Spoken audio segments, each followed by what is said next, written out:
Bismillahirrahmanirrahim. Assalamualaikum warahmatullahi wabarakatuh.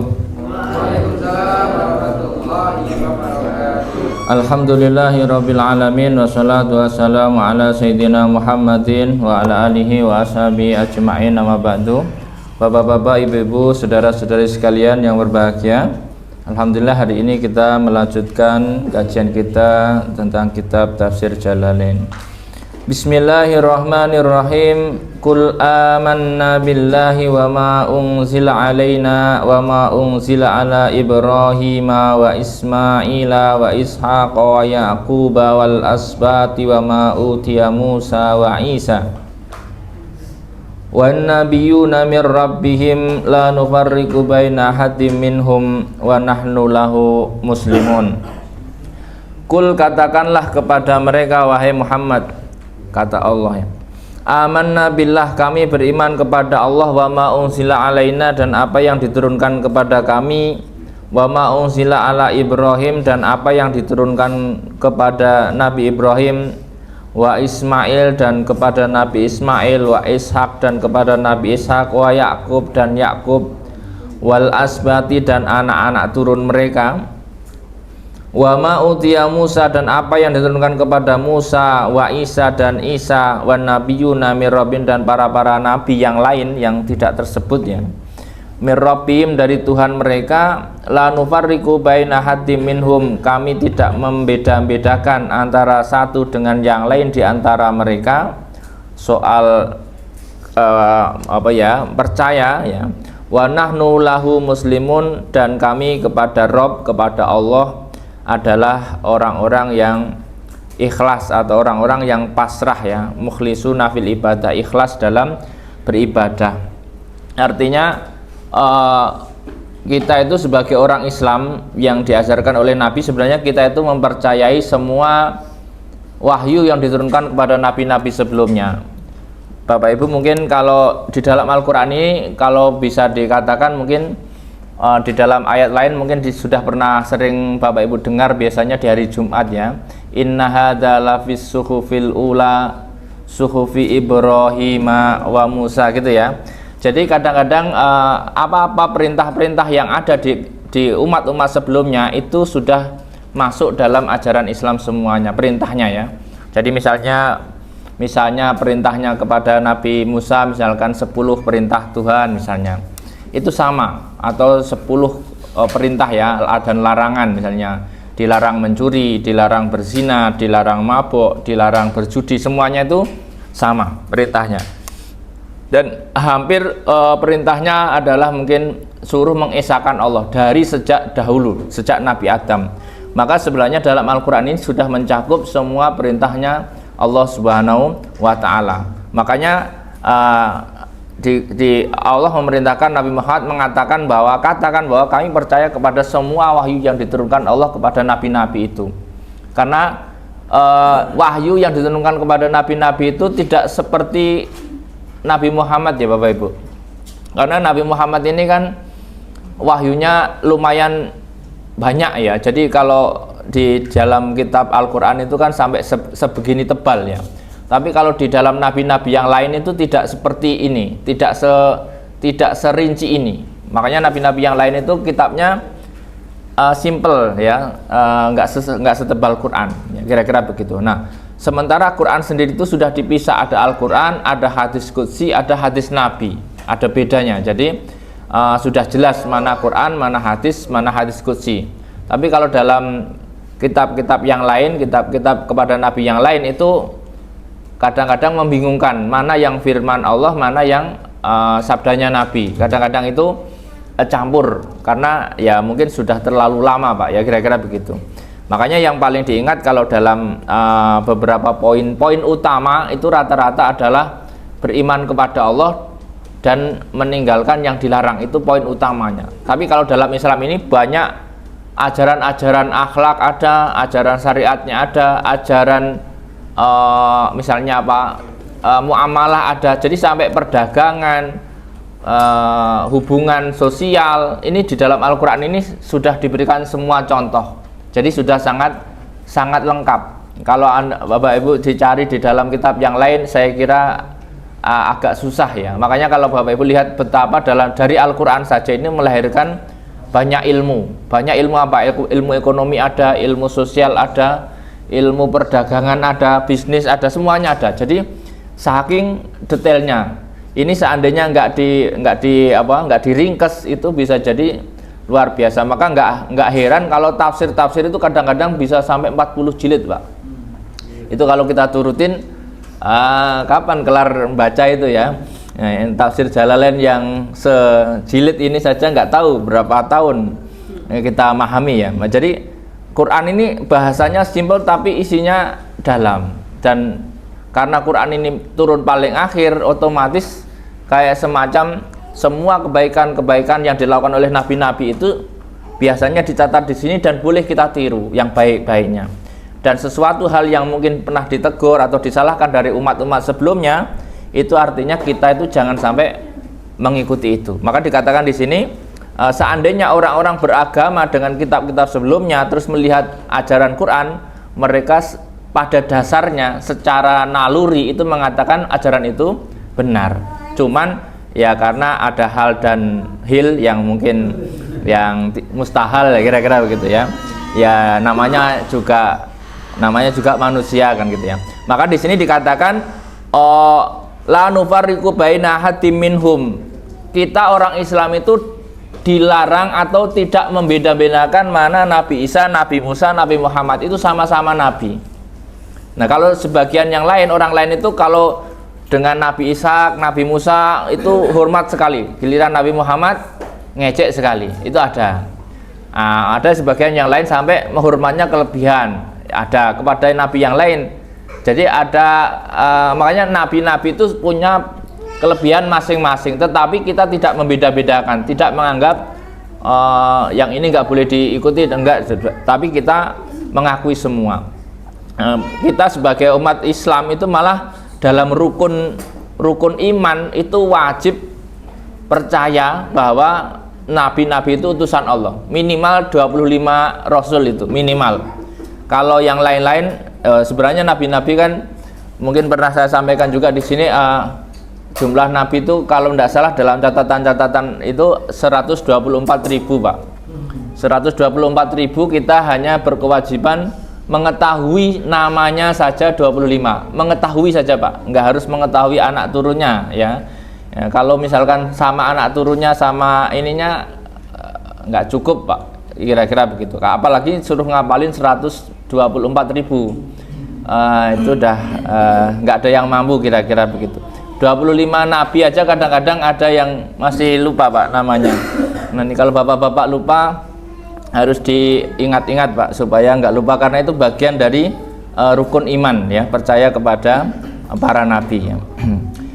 Wa may yabtaghi ghairal Islam, barang siapa mencari selain Islam ya, wa may yabtaghi, barang siapa wa nazala fi maritada wa lahaqa bil kufar. Kemudian ayat yang selanjutnya ini turun kepada orang-orang yang murtad dan kemudian bergabung dengan orang-orang kafir. Jadi dulu itu ada orang sudah masuk Islam lalu kemudian murtad. Lalu ayat ini turun, wa may yabtaghi ghairal Islam madina, barang siapa mencari agama lain selain Islam, ini kepada orang-orang murtad waktu itu ya, fala yuqbala minhu, maka dia tidak akan diterima di akhirat. Artinya apa? Maka amal-amal yang sudah dilakukan itu tidak diterima. Wa huwa fil akhirati minal khasirin, dan di akhirat nanti dia termasuk orang-orang yang rugi.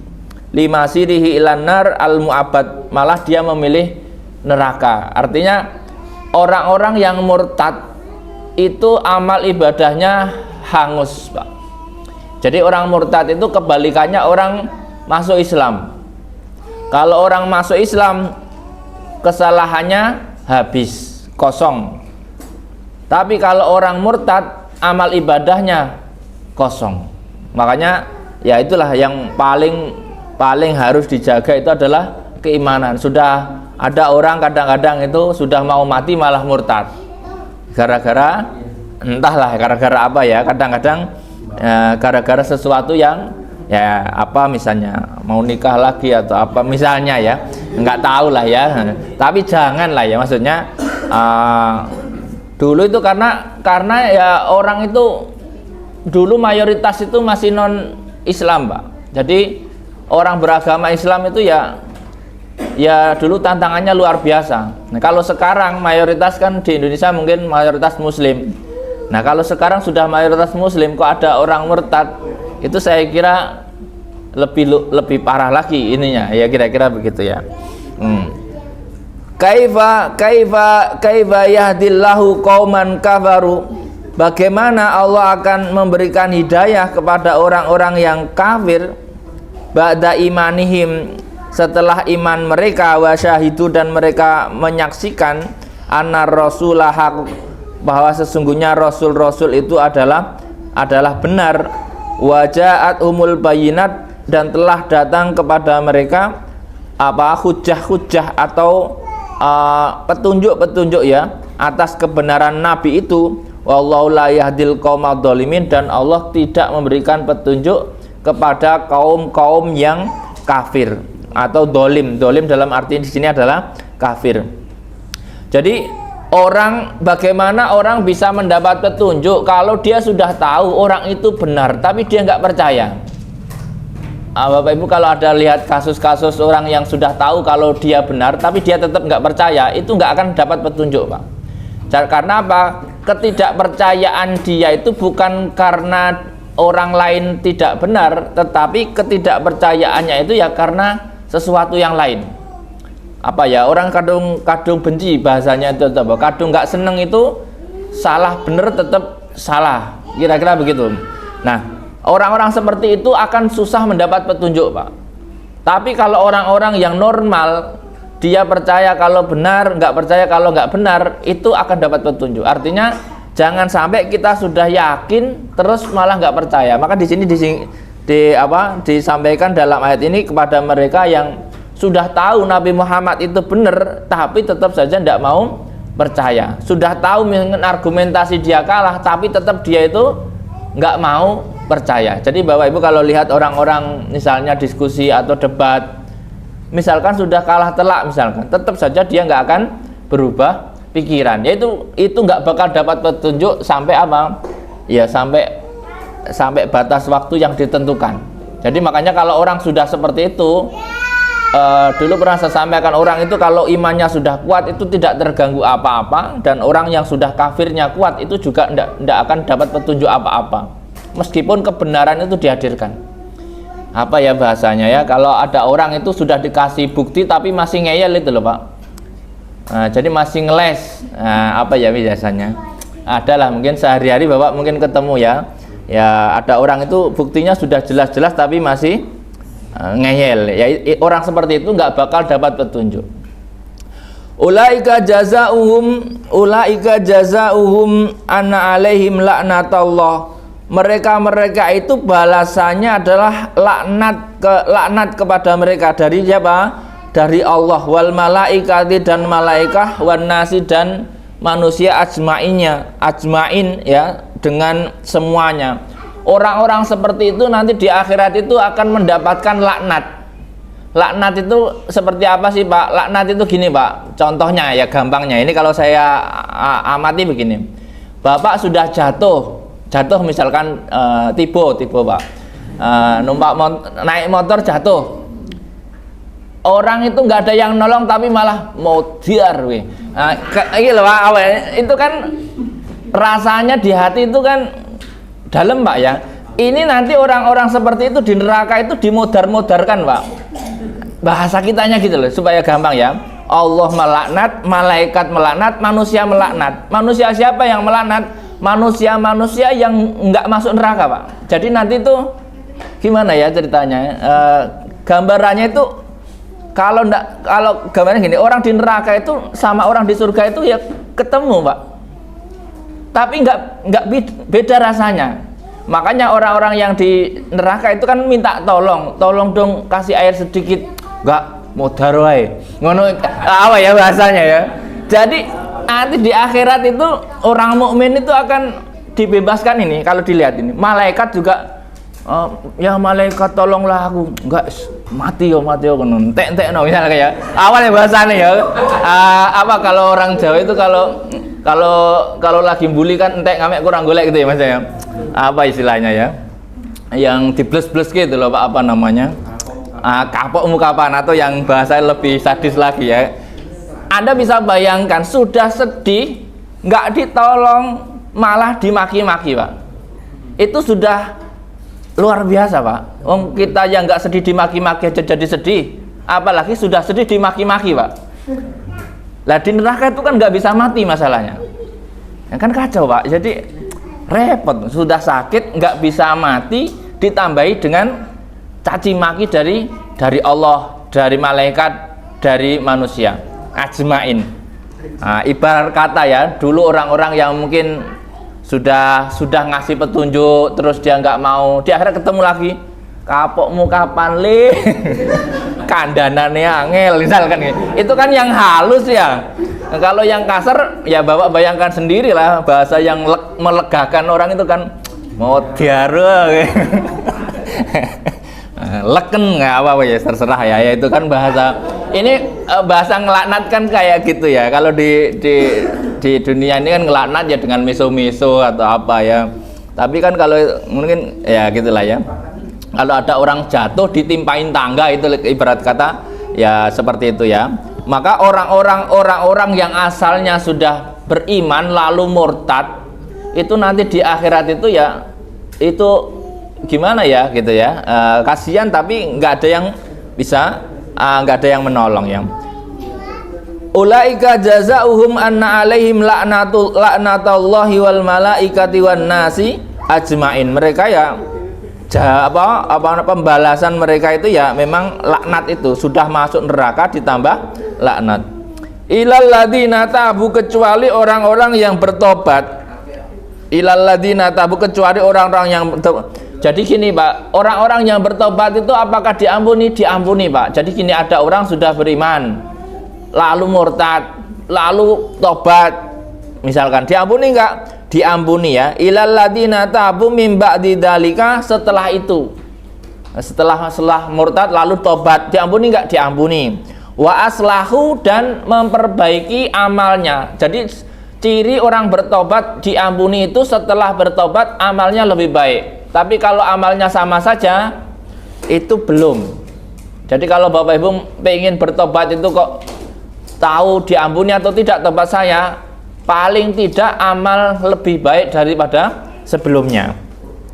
Wa innallaha ghafurur rahim, sesungguhnya Allah adalah zat yang maha pengampun bagi mereka, rahimun, dan maha welas asih ya, bihim, terhadap mereka. Sebenarnya Allah itu maha pemaaf dan maha murah, tetapi jangan sampai orang itu mati dalam kondisi yang tidak beriman. Karena apa? Kalau sudah mati dalam kondisi tidak beriman, itu tidak ada pengampunan ya. Maksudnya logikanya dalam aturan itu adalah Anda boleh dablek sendablek-dableknya, paling tidak sebelum mati itu tobat dan berbuat lebih baik daripada sebelumnya. Pokoknya kalau sudah merasa pernah salah, namanya orang hidup mesti pernah salah, bertobat, dan setelah bertobat lebih baik daripada sebelumnya. Wa nazala bil Yahud, dan kemudian ada ayat turun kepada orang-orang Yahudi, innal ladzina kafaru, sesungguhnya orang-orang yang kafir. Kafir kepada siapa? Kafir kepada Isa ya, karena dulu itu orang-orang Yahudi itu enggak mau mempercayai Nabi Isa ya. Ba'da imanihim, setelah iman mereka terhadap siapa? Terhadap Musa. Dia kepada Musa percaya, kepada Isa enggak percaya. Jadi orang Yahudi itu ketika dengan Nabi Musa dia percaya, ketika didatangkan Nabi Isa dia enggak percaya. Sumasdadu kufron, tambah enggak percaya lagi ketika hadir Nabi Muhammad. Tambah parah pokoknya ya. Jadi Nabi Isa saja dia enggak mau percaya, apalagi Nabi Muhammad. Nabi Isa yang jelas-jelas ada darah Bani Israel, dia nggak percaya. Apalagi Nabi Muhammad yang terahnya itu dari Ismail. Tambah luar biasa udah. Jadi ya gitulah. Lantuk bala taubatuhum, maka tidak akan diterima taubatnya. Pokoknya orang itu kalau sudah nggak percaya dengan Nabi Isa, Nabi Muhammad, itu nggak bakal diterima tobatnya. Idza ghargharu au matu kufaron, kalau sampai mati dia itu dalam kondisi kafir itu. Jadi ancamannya ini ya zaman Nabi ya. Dulu kan ada orang-orang Yahudi di Madinah di sana ya, ada di zaman Nabi itu. Maka disampaikan seperti itu. Wa ulaika humud dhallun, dan mereka itu adalah orang-orang yang tersesat.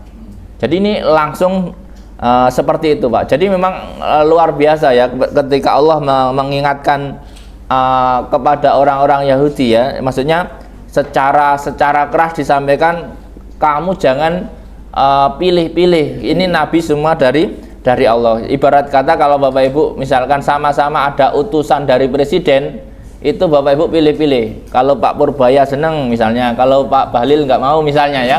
Misalnya.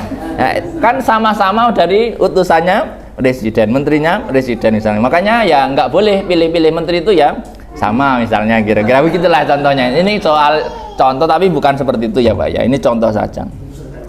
Innalladzina kafaru, sesungguhnya orang-orang yang kafir, wa matu, dan mereka mati, wahum kufar, dalam keadaan kafir, fala yuqbala min ahadihim, maka tidak diterima dari mereka itu, dari salah satu mereka itu, mil'ul ardi, sepenuh bumi, apa, dahaban, emas, walawif tadabihi, untuk menebus dosanya. Seandainya ada orang kaya punya emas sepenuh bumi, lalu tapi dia kafir, maka itu tidak ada manfaatnya di akhirat untuk menebus kesalahannya. Jadi orang kafir itu, bahasa gampangnya Pak, orang kafir itu mau sodakoh emas sebanyak bumi, itu tidak ada manfaatnya. Jadi sampai segitunya Pak. Makanya nanti kalau ada orang, ini kan orang dermawan, masa Tuhan nggak memasukkan dia ke surga gara-gara dia nggak beriman? Kan, lewong sebumi aja dia punya emas terus disedekahin, kalau dia nggak beriman, ya percuma. Ya ini harus dipegang teguh-teguh bahwa sekaya apapun, sedermawan apapun, sebaik apapun orang itu, kalau nggak beriman, ya jangan berharap surga. Ini sudah pasti. Mungkin orang-orang itu belum baca ayat ini, jadi nggak tahu. Maka dia protes, harusnya yang Tuhan yang adil dong. Oh, Tuhan yang adil, tapi dia nggak percaya Tuhan, kan ya aneh ya.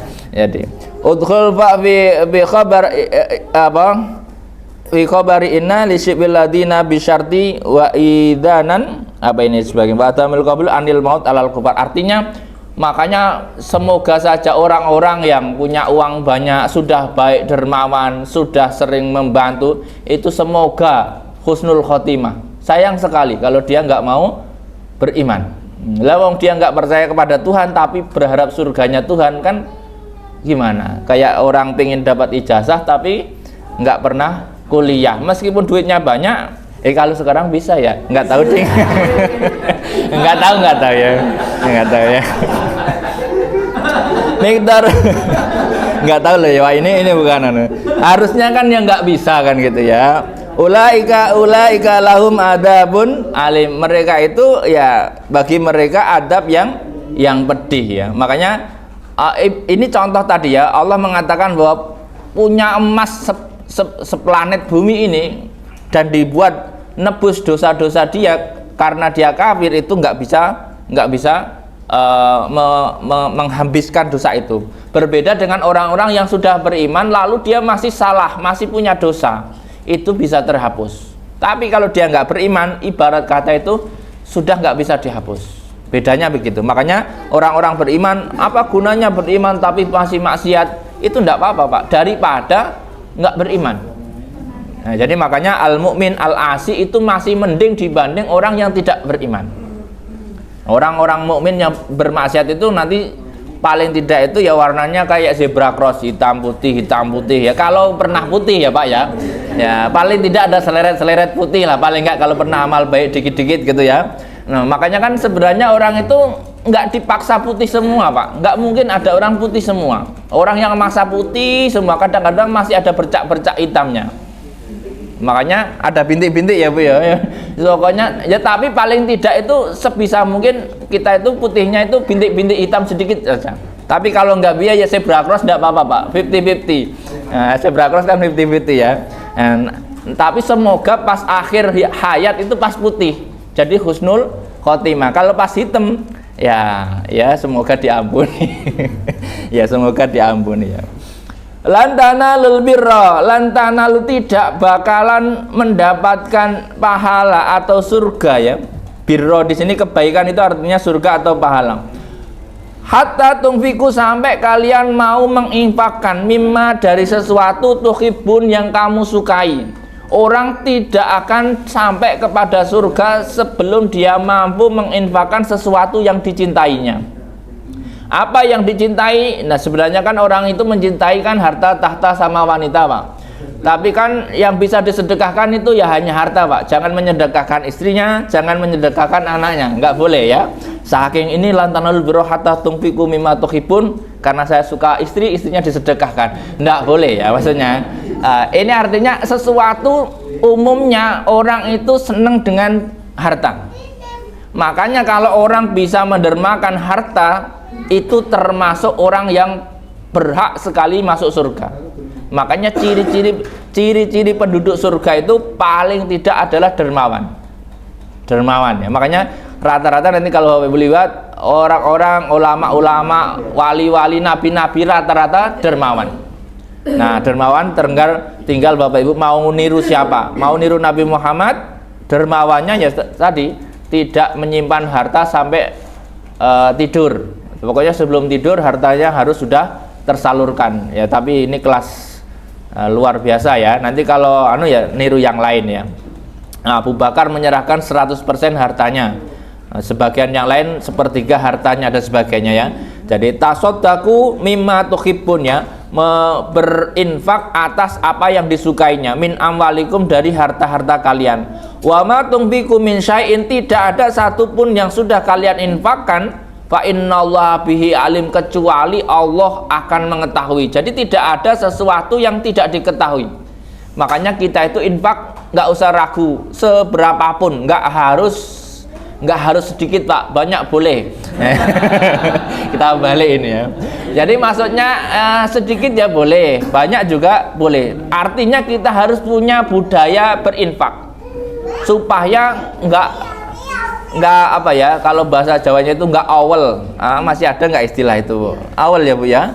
Paling tidak itu teding ya. Kalau punya sedikit ya tetap dibagi, punya banyak ya disisihkan sebagian. Harus dilatih Pak, karena nanti kalau nggak terlatih itu semakin kita punya banyak itu semakin berat. Makanya kita harus sering-sering latihan itu ya terserah. Kalau ada orang belokin parkir, belokin ini, udah kasih saja Pak. Misalkan parkir di toko ya, Bapak beli permen tapi parkirnya lebih mahal, nggak apa-apa. Anggap aja sedekah misalkan ya. Kadang-kadang kan ya gimana ya gitu ya. Jadi kadang-kadang lebih menguntungkan yang markirin daripada yang menjual. Beli cilok, bayar parkirnya lumayan, ciloknya untungnya paling berapa ya, tapi ya begitulah mungkin ya. Wa nazala lama qala yahud innaka tas'umu annaka ala millati Ibrahim. Lalu kemudian ada ayat lain yang turun kepada orang Yahudi yang waktu itu ya, yang mengatakan, Muhammad, kamu kok menganggap dirimu atas agama Ibrahim, sementara Ibrahim itu kan nggak makan daging unta. Ini apa istilahnya ya, ucapan orang Yahudi kepada Nabi Muhammad. Lalu kemudian ayat ini turun, kullu ta'ami kana halal li bani Israil. Segala macam makanan dulu itu adalah halal bagi Bani Israel. Illa ma harrama Israilu ala nafsih, kecuali apa yang diharamkan orang-orang Bani Israel, atau Israel itu artinya Nabi Yakub ya Pak, atau dan keluarganya ya, ala nafsi, terhadap dirinya. Wa huwa al ibil lama hasala lahu irkun nisa dan sebagainya, irkun nasa. Dulu itu Nabi Yakub itu gini, Nabi Yakub itu pernah bernadar bahwa ada onta yang dia sedang sakit Pak. Onta itu sedang sakit, bahasa ininya apa ya, sakit saraf, pokoknya Bapak Ibu kalau punya hewan ternak misalnya kan, itu kalau lagi sakit, unta itu kan mahal Pak. Misalkan anggaplah kayak kita punya sapi Pak, punya sapi terus sapinya itu kering Pak. Lalu kemudian Nabi Yakub ini nadar, ini saya unta saya ini nanti kalau sembuh saya bernadar nggak akan makan unta. Maka sejak saat itu sejak saat sembuhnya unta, akhirnya untanya sembuh, lalu Nabi Yakub ini tidak makan daging unta. Makanya kemudian maka seanak turunnya itu mengharamkan daging unta. Lalu kemudian zaman Nabi Muhammad unta itu kan dimakan. Orang Arab makan unta. Bapak Ibu nanti sesekali beli daging unta. Ya. Ada nggak di sini bakso unta ya? Enak sapi sih Pak, enak. Sebenarnya cuman supaya tahu saja ya kira-kira gitu. Karena dulu ya yang unta itu kan enak, kalau di padang pasir nggak terlalu repot gembalanya. Kalau sapi di padang pasir kan butuh air banyak ya minumnya. Kalau unta kan paling simpel ya. Maka orang-orang Bani Israel itu nggak makan unta sejak Nabi Yakub bernadar itu. Lalu ketemu Nabi Muhammad, lalu kemudian orang Arab budayanya makan unta. Lalu kemudian mereka menganggap, loh katanya kamu ikut agama Ibrahim, kamu kok makan unta? Nah, lalu kemudian Allah mengatakan bahwa unta itu yang mengharamkan Nabi Yakub, bukan Ibrahim. Makanya Nabi Ibrahim itu enggak ada mengharamkan unta. Maka dikatakan kulut to'ami kana hilal li Bani Israel. Pada asalnya makanan itu semuanya halal bagi Bani Israel, enggak ada yang haram. Nah, lalu unta itu diharamkan. Lalu kemudian apa? Min qabli an tunazzala Taurat, sebelum turunnya Taurat, wadalika ba'da Ibrahim walam takun ala ahdi haraman kama za'amu. Jadi keharaman unta itu diharamkan sebelum turunnya Taurat, tetapi setelah masanya Nabi Ibrahim. Jadi zaman Nabi Ibrahim unta yang halal, lalu kemudian zaman Nabi Muhammad dihalalkan kembali apa yang pernah diharamkan oleh Bani Israel. Makanya kadang-kadang syariatnya Bani Israel yang mengharamkan unta karena nadarnya Nabi Yakub itu kemudian diubah oleh Islam untuk menjadikan kembali halal, bahwa daging unta itu hukumnya halalnya. Kemudian min qabli an tunazzala Taurat qul fa'tu bit Taurati fatluha in kuntum shadiqin. Maka katakan kepada mereka, coba hadirkan dengan Taurat. Maka kemudian dibacakanlah Taurat ya. Ternyata benar in kuntum shadiqin, ketika kamu merasa benar. Fabahatu walam ya'tu biha. Di dalam Taurat sebenarnya sudah ada keterangan bahwa unta itu halal ya. Lalu kemudian karena itu sudah menjadi tradisi, kemudian ya mereka tidak mau mengamalkan Taurat itu, lalu kemudian tetap mengikuti tradisi nenek moyangnya yang mengharamkan unta. Kalau di sini apa ya misalnya ya, yang aslinya halal tapi jadi haram. Apa misalnya makanan yang nenek moyangnya nggak makan karena itu makanan apa misalnya gitu, padahal secara aturan adalah halal. Qala ta'ala faman iftara 'ala Allahil kadhiba, barang siapa mengada-ngada atau membuat kebohongan atas nama Allah, mim ba'di dzalika, setelah hadirnya hujjah ya, bi anna tahrim innama kana min jihati Yakub, bahwa sesungguhnya yang melakukan pengharaman adalah dari sisi Nabi Yakub ya, la ala ahdi Ibrahim, tidak sejak zaman Ibrahim. Faulaika humud dhalimun, maka mereka itu adalah orang-orang yang dolim ya, al mutajawizuna al haq ilal batil. Artinya kadang-kadang orang-orang itu demi menguatkan argumentasinya itu membawa-bawa yang tidak sesuai. Ya apa ya, misalkan orang itu kalau misalkan pengen merasa benar, kadang-kadang dia membawa-bawa, makanya kadang-kadang bawanya kejauhan ya, sampai bawa-bawa Ibrahim, padahal dalam Nabi Ibrahim unta itu ya tetap dimakan. Qul sadaqallah, katakanlah maha benar Allah ya, fi hada, dalam hal ini, kajabi ma abarabi, wattabi'u millata Ibrahim, maka ikutilah agama Ibrahim, alati ana alaiha, di mana aku di sana, kata Nabi Muhammad. Artinya agama Islam ini adalah agama Ibrahim, agamanya Ibrahim, hanifan yang lurus ya, ma'ilan ala anikulidin ilal Islam, yang hanif ya, wa ma kana minal musyrikin, dan tidak ada termasuk orang-orang yang musyrik. Nabi Ibrahim itu sama sekali tidak termasuk orang-orang yang mensekutukan Tuhan. Kita tahu sendiri bahwa Nabi Ibrahim itu paling rasional ya dalam mencari Tuhan, sampai dengan menguji berbagai cara, dan dia tidak menerima Tuhan-Tuhan palsu yang tidak masuk akal. Wa nazala lama qalu qiblatuna qabla qiblatukum, lalu kemudian masih bikin argumentasi lain. Pokoknya kayak apa ya, kayak orang nggak seneng kalah di debat ini, bikin acara lain, pokoknya nyerang terus Pak. Ini kalau sekarang ya ada contohnya gitu ya, kalah ini nyerang lagi, pokoknya gitu. Jadi kiblatku lebih dulu daripada kiblatmu, kenapa kamu bikin kiblat baru? Harusnya kiblatmu tetap ke sana. Jadi dulu ya wajar Pak, kiblat itu harusnya ke Baitul Maqdis, karena yang pertama itu Baitul Maqdis. Lalu kemudian Allah berfirman, inna awala baitin, sesungguhnya awalnya rumah, wudi'a atau tempat ibadah ya artinya ya, wudi'a yang ditaruh ya, linnasi, bagi manusia, fil ardi, di bumi, lalladzi bibakkata, maka hal itu adalah apa yang ada di Mekah. Jadi Mekah ini adalah awal kiblatnya manusia sebelum Baitul Maqdis. Makanya Nabi Adam itu ya sudah kiblatnya ke Mekah. Maka perintahnya haji, kalau Bapak Ibu lihat itu sejarah haji, maka Nabi Adam itu juga diperintahkan haji, Hawa diperintahkan haji, lalu ketemunya di Arafah. Fil Makkah, sama itu bidzalika li'annaha tabaqqa'na kil jababirah, karena dinamakan Mekah itu ya, dinamakan Bakkah itu ya karena dulu mengalahkan orang-orang ini ya, orang-orang yang apa ya, yang tidak benar lah gitu. Banahul malaikah qabla khalqi Adam, yang dibangun oleh malaikat sebelum penciptaan Adam. Jadi Mekah ini sudah sangat tua ya gitu ya, atau kiblat itu ya.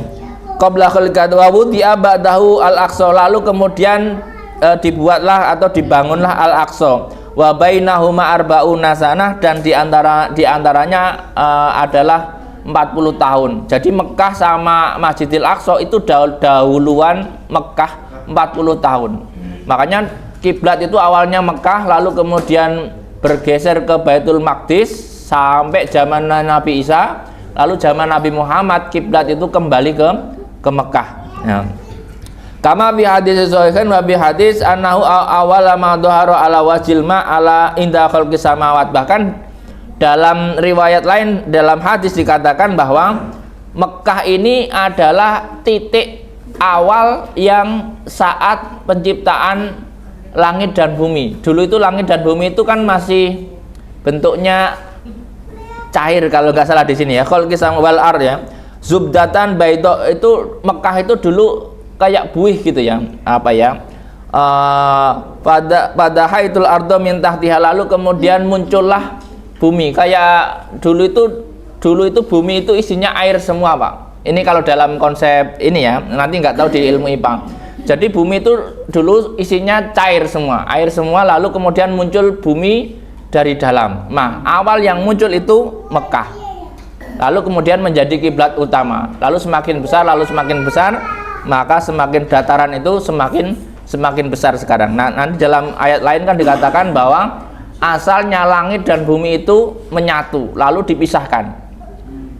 Ini kayak proses penciptaan, proses apa ya, proses planet ya, apa ya bahasanya. Nanti mungkin di dalam ilmu pengetahuan alam itu bisa dipelajari bahwa planet-planet itu mungkin asalnya mungkin gas, setelah gas kemudian cair, setelah cair nanti muncul dari dalam itu benda padat, dan ya benda padat itu sekarang menjadi dataran ini, kira-kira begitu ya kalau dalam cerita ini.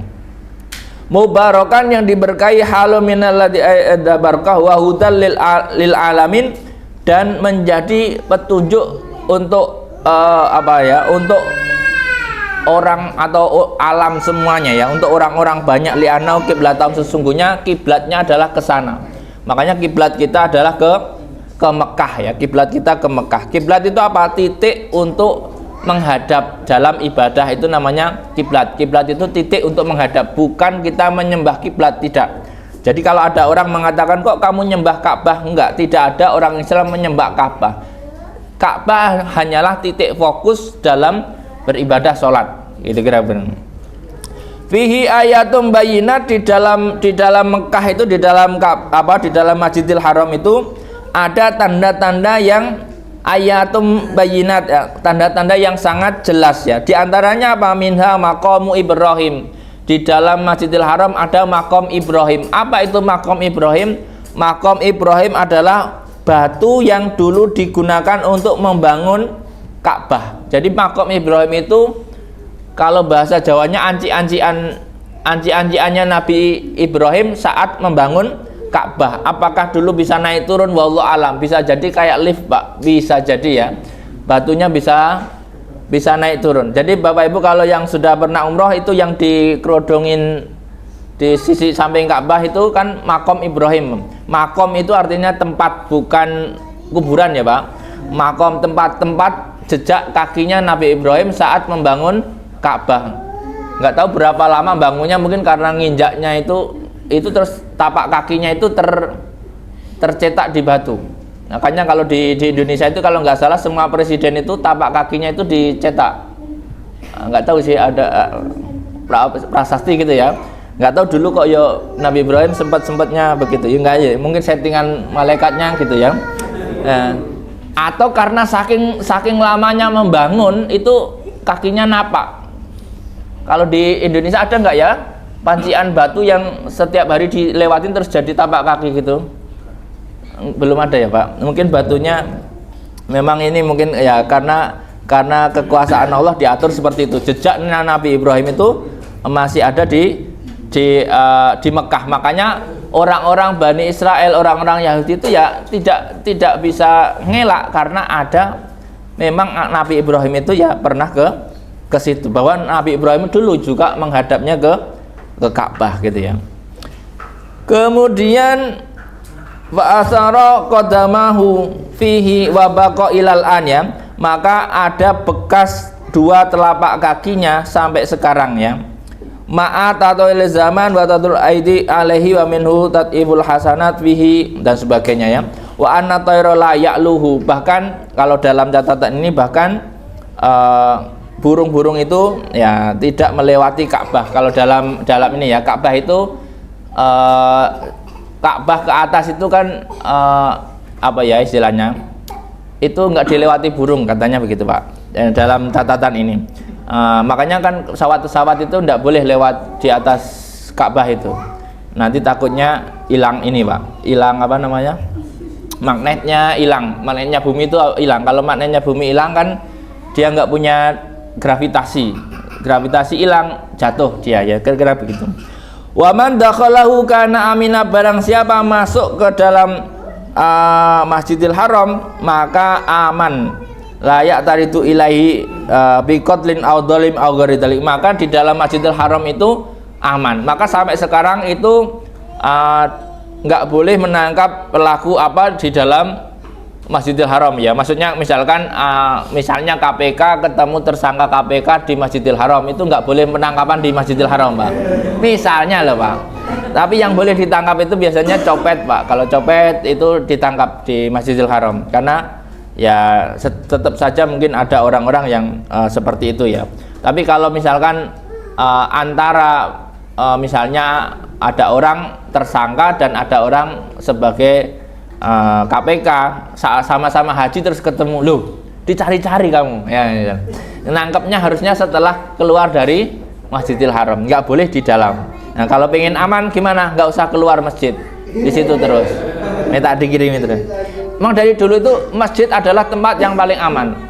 Kalau berantem apa-apa, kalau udah masuk masjid itu dilarang melakukan pembunuhan. Jadi harus ditunggu sampai dia keluar. Makanya orang yang melakukan tindak pidana di dalam masjid itu ya seburuk-buruknya orang, karena di sana itu harusnya aman. Makanya kalau ada orang ngeledakin orang sholat Jumat, itu dosanya luar biasa gedenya. Karena apa? Harusnya di masjid itu adalah tempat yang paling aman. Jadi nggak boleh, sebenci apapun Anda nggak boleh berantem di masjid. Kalau mau berantem ya nanti setelah keluar masjid ya, makanya dulu seperti itu. Kalau habis berantem lalu sholat jamaah, itu ya nggak boleh berantem di masjid. Berantemnya ya nanti kalau masih mau disambung setelah kalau mau di pause atau diselesaikan ya monggo. La yata'arad ilaihi biqadli aw dhalim aw ghairi dzalik. Walillahi 'alan nasi hijjul baiti, dan ada kewajiban bagi manusia untuk haji. Haji itu apa? Haji itu menyengaja pergi ke Baitullahil Haram atau ke Masjidil Haram. Jadi pergi ke Mekah. Haji itu pergi ke Mekah ya. Makanya wajib bagi orang yang manis tato'a ilaihi sabila, yang punya kemampuan sampai ke sana. Punya kemampuan sampai ke sana. Jadi kira-kira perjalanan ke sana itu bisa nggak? Kalau bisa maka wajib. Misalnya tiket berapa atau biaya haji sekarang berapa? Kalau sekarang biaya haji 50 juta, kalau kita misalnya punya uang 50 juta maka wajib haji. Tapi antrian 20 tahun berarti belum wajib. Tapi kalau nggak daftar ya nggak wajib-wajib, nggak apa-apa. Cuman kalau kita punya uang 1 miliar terus haji haji yang mahal itu apa Pak namanya, Puroda misalkan 200 juta ya maka wajib ikut itu. Makanya lalu bagaimana kalau orang ngantri 20 tahun? Ya enggak apa-apa, kalau misalkan mau ngantri. Kalau misalkan sudah ngantri nggak cukup umurnya gimana? Ya enggak apa-apa, kita sudah tidak punya kebebanan dosa karena istato'a ilaihi sabila, karena kesananya belum di approve sama pihak-pihak yang berwenang. Atau misalkan di negara-negara antara Mekah dan Indonesia ada perang, lalu pesawat nggak bisa ke sana, itu juga membuat haji tidak wajib. Atau misalkan ada kejadian-kejadian yang mengganggu itu, misalkan ada misalnya kemarin itu COVID ya, seperti itu juga kemudian menghilangkan kewajiban bagi orang-orang yang mampu. Wa man kafara barang siapa kafir ya billahi kepada Allah, aw bima faradahu atau atas apa yang diperintahkan, minal haji dari haji, wa innallaha ghaniyun 'anil alamin, maka sesungguhnya Allah tidak butuh dari semuanya itu manusia, jin, malaikat dan sebagainya. Sebenarnya Allah itu tidak butuh Pak ibadah orang-orang, ibadah manusia, jin, malaikat. Allah itu tidak butuh, tetapi itu semua untuk kepentingan orang-orang itu. Makanya kalau sudah diperintah kamu haji, ya emang kenapa harus haji? Kan sayang duit dihambur-hamburkan buat haji, kan mending dibuat misalnya. Itu kan ada orang pikirannya begitu, buat apa haji, cuman ke sono gitu-gitu aja. Ada orang ngomongnya begitu ya. Kalau orang seperti itu bagi Allah ya terserah, aku ora butuh awakmu, bahasa kasarnya begitu, lek-leken deh barang misalkan gitu ya. Artinya sebenarnya Allah itu nggak butuh Anda itu, cuman Anda itu melakukan itu untuk kepentingan Anda sendiri. Jadi sebenarnya kita disuruh ibadah itu bukan kepentingan Allah, tetapi Allah pengen kamu itu mendapat kenikmatan nanti di akhirat.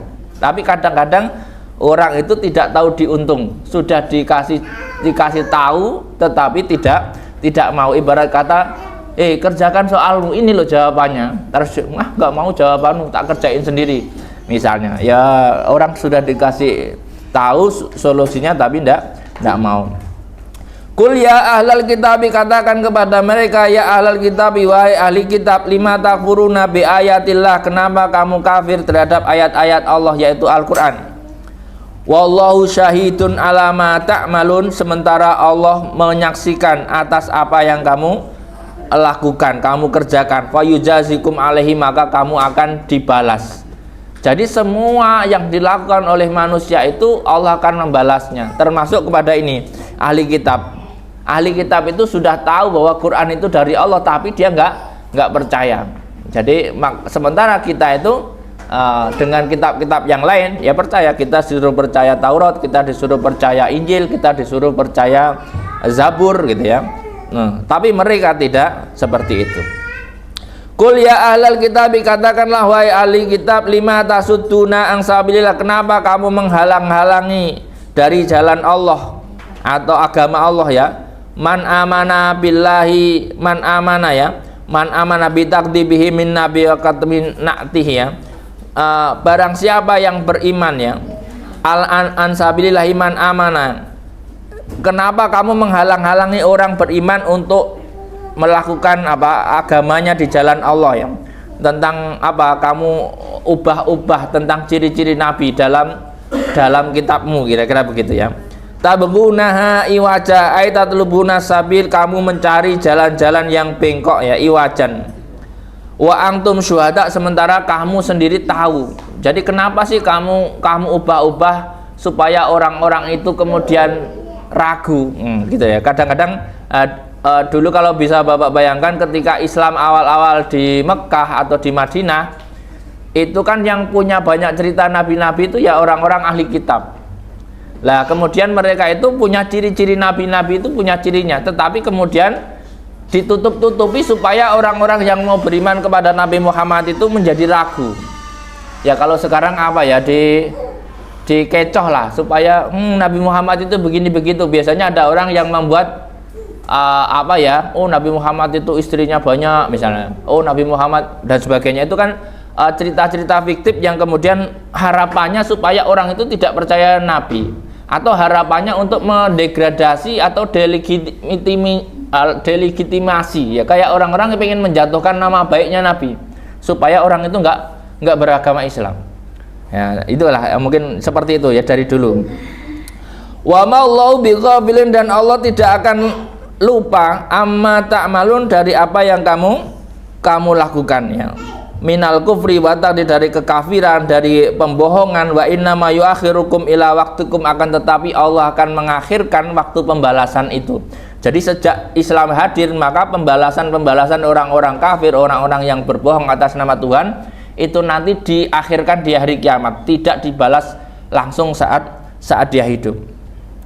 Wa dinul Islam kama bi kitabikum wa ma Allah bighafilin amma ta'malun ya. Wa nazala lama marra ba'dul yahud alal aus wal khazraj wa qatahum ta'lifuhum badakarum bima kanu bainahum bil jahiliyah minal fitnan fatasajaru wa kadu yaqtatilun ya. Ya ayyuhalladzina amanu, wahai orang-orang yang beriman, intuti ufariqam minal ladzina utul kitab, ketika kamu taat kepada sebagian dari orang-orang yang ahli kitab, yaruddukum, maka akan mengeluarkan kalian ba'da imanikum, setelah iman kalian, kafirin, kepada kafir. Dulu ada orang-orang yang ya begitulah ya, namanya dia mempertahankan agamanya, maka kemudian diwanti-wanti orang-orang beriman, orang-orang Islam itu jangan sampai terbawa kepada omongan mereka atau mereka, jangan ikuti mereka, kamu nanti akan tercerabut dari keimanan. Jadi makanya orang-orang Islam itu memang harus kuat dari dirinya sendiri, jangan mudah terkecoh dengan pola pikir mereka atau cara pandang mereka. Kadang-kadang orang-orang itu akan mudah dipengaruhi oleh cara pikir mereka, lalu kemudian orang menyalahkan agamanya sendiri, lalu kemudian dia kafir terhadap agamanya. Naudzubillah, summa naudzubillah. Wa kaifa takfuruna wa antum tutla alaikum ayatullahi wa fikum rasuluh wa may ya'tasim billah faqad hudiya ila siratim mustaqim wallahu alam bisawab. Demikian, semoga ada manfaatnya kajian kita pada pagi hari ini. Adanallahu wa yakum wa lafu minkum wallahul muwaffiq ila aqwamit thoriq. Wassalamualaikum warahmatullahi wabarakatuh.